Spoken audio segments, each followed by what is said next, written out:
What's going on, everybody? Welcome to another edition of Weeds Weekly with yours truly, Kevin Weedmark, where I come to you every week. We talk about this past week, what it meant to the markets. We're going to talk about this upcoming week, what data sets are going to be relevant that we need to pay attention to. They could be market movers. We're also going to talk about Houston. We have a problem, that being the Federal Reserve.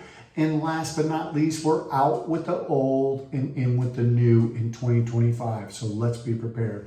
So let's dive right in. I want to keep this as close as I can to about the 10-minute mark, but I can't make any promises. So this past week, what do we see? Rates increased every day. Once again, inflation between CPI and PPI proved that inflation is not going anywhere. As a matter of fact, the producer price index, the PPI, actually increased. And although CPI came in at the number forecasted, the food inflation number was actually higher, indicating once again that the Fed has so much work to do and we are far from being out of the weeds. There's been so many times in 2024 that we've seen rates increase every day.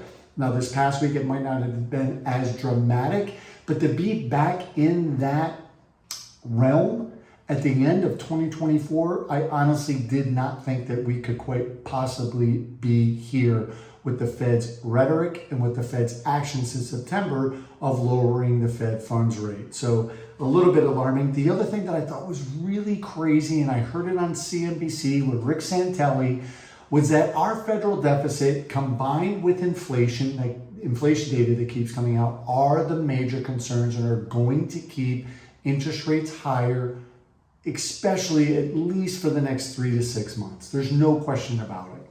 And what I'm talking about is just our national debt sitting at over 36 trillion. Did you know that in November, we, as the United States government, paid over $87 billion to service that debt? I mean, are you kidding me? Crazy numbers. I mean, and again, you wonder why traders have angst, right? And why they're thinking ahead of the Fed. All right, so let's dive into this week. We have two major things coming out of this week. One is going to be on Wednesday, and it's going to be the Fed meeting. There's going to be a quarter-point interest rate to the reduction to the Fed funds rate. Again, there's no direct correlation to long-term interest rates. The bigger thing that's going to matter is going to be what the Fed has to say. So Fed Chairman Powell will speak. What is his rhetoric? What is his language? I think he's going to be much more hawkish, not dovish. He's going to indicate that, yes, we got the 3 cuts in this year. We see a strength in the economy, although we do have headwind in fighting inflation and getting the Fed funds rate back. The biggest question is going to be, what does he say and what does the dot plot indicate for future rate reductions into 2025 and how that changed from the previous dot plot that was out in September? Those are going to be potentially big market movers. The other thing we have is on Friday, we have, PCE coming out. PCE is another indicator for the Fed with regards to inflation. That could be another potential major headwind that is going to indicate that, once again, inflation is not only just coming in at forecast, it is now becoming a problem, right? We went from sticky, right? Remember the terms in 2024? We were sticky for a while. I then said and coined the phrase persistent, and now I'm saying it's a problem. And it can only potentially be a bigger problem because you have two dynamics that are at play. You have a Fed reducing the Fed funds rate, creating more borrowing power for banks to lend to consumers, cheaper money on credit cards, automobiles, etc. More money in people's hands, chasing fewer goods, inflationary, right? And then you have an administration coming in that's talking about tariffs, which everyone and their mother says is going to increase the cost of goods for us, the consumers, which will then lead to also the services side. So we have a lot of dynamics playing here that I'm now saying inflation is no longer problematic and no longer persistent or sticky. It is a problem. So it's something we absolutely really want to keep our eye on, and we're going to get a great indication of how the cards may fall come the inauguration, and then the 10 days up to the Fed funds meeting, the first one being in 2025 at the end of January.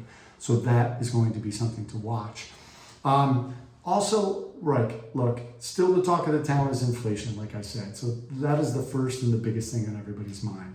Now let's move to the Fed. And as I've said before, and I've said it, I think, numerous times on these talks, to me, the Fed is a problem. The Fed can't get out of its own way. The Fed is huge. A lot of people love the Fed, right? They believe they're independent, which I believe they have been up until probably this past administration. I also believe that they are typically a day late and a dollar short. Not only do I think that they were lagging in increasing interest rates as we moved out of the pandemic from COVID, they kept those interest rates so low for so long. What it did is it just created so much money chasing so few goods, especially as it pertains to real estate. We saw prices skyrocket. And now we have a lock-in effect. We have low supply. We now have prices that continue to remain high, and now we have a bigger affordability problem as it pertains to real estate. And what does everybody say? Oh, well, we have a supply issue. That's how they're going to solve it, right? And that is going to be something that we solve. But now, given that all the prices of goods and services to build those damn homes has gone up, again, affordability is going to be the biggest concern.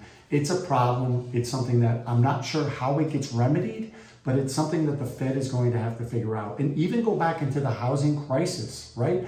Go back into when the Fed just remained silent with their policy as the housing crash evolved. They did nothing for months to the Fed funds rate.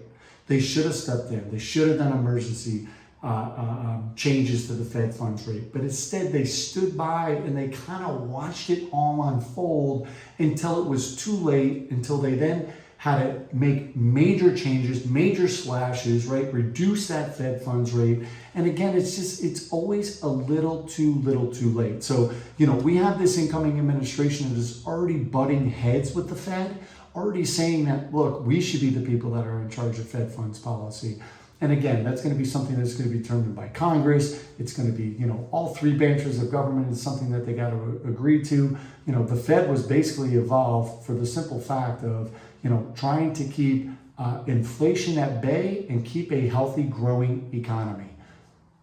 That is really the biggest thing they need to do. So the fact that they, to me, during moments of big peaks and valleys, during moments of crisis, they continuously are getting it wrong, that is, to me, an alarm for where we are right now, because it seems as if we don't know where we want to go. The Fed doesn't seem to know. And as a matter of fact, it looks like traders can kind of predict where the Fed should go before the Fed even seems to know what the hell it should do. So in my opinion, just to backtrack a little bit, I don't think they should do anything at this meeting this week. I think they should leave things alone. I think they should allow the new administration to come in, see what they do for their executive orders within the first several days as it may pertain to tariffs or anything inflationary, and then make a policy change as necessary in January. It's not going to do a damn thing for the remainder of this year and for all of January. So I'm not quite sure what they're getting into or why. The last thing I want to touch on is I'm always trying to address what can we do to help our clients be more prepared. And the topic is out with the old, in with the new. And I don't mean be prepared for us. I'm talking about let's take our eyeballs off of us for a second and let's put them on our clients. What can we be discussing with our clients? What can we prepare them for as we move into 2025? And I think that's going to be, there's going to be more demand on both buyers and sellers to be prepared. And I thought of a few things that I from the buy side where they could be prepared that I thought I would just handle. And number one is their credit, right? I see it all the time. I cannot stress how often I see somebody come to me that perceives they have great credit only to find something on their credit that is erroneous, a late pay. I just had a gentleman, we ran a soft pull on his credit. He had 2 90 days, a 60-day, and a 30-day that he had no idea about, that he had to address. And now we have to go into a credit repair program. He is not eligible at the current moment, which is fine because he's going to be in the future.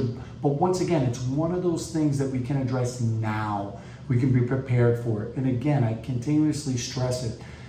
It costs nothing for somebody to come to me, fill in an application, and for me to do a soft pull. And even anyone that thinks that they have great credit, getting the score up 20 to 60 points can be the difference between an eighth and a quarter to your interest rate, increasing your purchase power, lowering your monthly debts, right? Credit is a huge thing. And again, it goes back to talking to our clients about being prepared, getting them engaged now with a mortgage professional. The second thing they can do is programs, especially for our first-time home buyers, right? There's so many programs out there, from government programs to down payment assistance programs, etc. Depending on where they are and where they want to be, getting them involved with a mortgage professional now, as opposed to them looking at houses and saying, I want to buy that, and then figuring it out, learning about all the programs now so they can make good, educated decisions. And somebody that already is a seasoned buyer, look, different economic environments call for different things, right? I talk about it all the time, using the bank's money. That is something that somebody could possibly be doing, and I would highly encourage. But if you don't know about it, learning about it at the last minute when you've already found the house, it takes a while to wrap your head around how that works because it's so unconventional to what we've been taught, right? So again, getting people ahead and prepared this year is going to be the big mantra, and it's going to be demanded on both sides of buyers and sellers. The third thing is budget, right? The beauty of talking to a mortgage professional is they're going to learn about their budget. So often people come to me and say, oh, I want to buy this house, I'm going to put down this much money, I perceive the payment's going to be X. Well, it's not. Depending on where interest rates are, because they're moving rapidly, as we've seen, they can change a quarter to a half a point in about a week span. With increased taxes, with increased insurance, we see the insurance crisis that's going on because of all the natural disasters that we've experienced over the past of 2024. So home insurance is on the rise. Again, really understanding that budget so then I can go back to a real estate professional, or they can go back to the real estate professional and say, here's the number I want to work with. Here is my comfort level. And then we can gauge as rates increase or decrease the changes to their purchasing power collectively together, again, so they're making great educated decisions. The fourth thing you can do is areas. I think knowing the top three can really solidify areas. It can encourage us as agents to be better advocates for our clients and our buyers of what areas maybe that they haven't considered and what they should do with the areas they are. By getting engaged early, it allows them to possibly go for a walk or run in the neighborhood that they're looking for, to maybe grab a bite to eat, grab a coffee at their local coffee shop, drive around at night and see what the environment is like. Are people walking their kids? Are kids playing in their yards? Whatever the case may be, and whatever it is your particular client is looking for, by getting engaged early, it will allow that time for them to observe certain areas that maybe they haven't even considered, or possibly even eliminate an area that they thought they were dead set on. And then lastly, what all of that's going to do is just breed confidence. It's going to help them make the best educated decision for them, both financially and emotionally. It's going to give them the confidence that when they're ready and they see the house, that they're not timid, that they're not kind of like, am I sure I'm making the right decision? They're going to be absolutely 100% that they're making the right decision by just getting engaged earlier. So that's the biggest message, is talk to anybody that you're talking to, and the biggest mantra should be get engaged early. Start working on your credit early. Start talking to a mortgage professional. Start thinking about areas, etc. All right, y'all, have a great week. I know that may have run a little bit long. I did not time myself, so shame on me, but have an amazing week. You need anything, flyer, numbers written, numbers run, pre-approvals, call, text, or email me. I am around, and I will come to you on Friday with the Friday wrap-up. Have a great week, everyone. Cheers.